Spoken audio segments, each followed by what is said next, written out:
En el inicio del segundo periodo ordinario del segundo año de ejercicio constitucional, el presidente de la Junta de Gobierno y Coordinación Política del Congreso Local, Víctor Hugo Lozano Poveda, pidió a los legisladores que este ciclo sea de provecho y se continúe trabajando para la sociedad yucateca, anteponiendo el bienestar de la ciudadanía antes que cualquier interés o diferencia.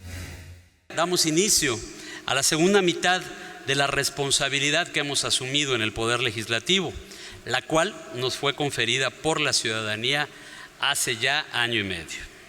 En ese sentido, es fundamental que acudamos a la reflexión para evaluar los alcances que hemos tenido durante esta primera mitad de labor legislativa. Que reconozcamos nuestros logros y también seamos conscientes de las áreas en las que podemos mejorar y crecer.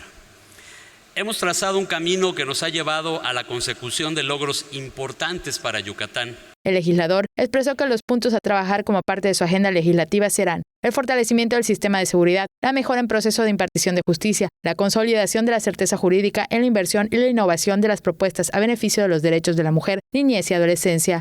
La diputada Alejandra Novelo Segura informó que el grupo parlamentario de Morena seguirá proponiendo iniciativas que velen, protejan y garanticen los derechos de la ciudadanía.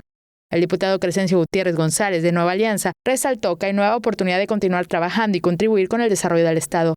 La diputada Fabiola Loesa Novelo aseguró que en el segundo periodo se abordarán temas de importancia para la democracia, cultura, economía, salud, seguridad y rendición de cuentas.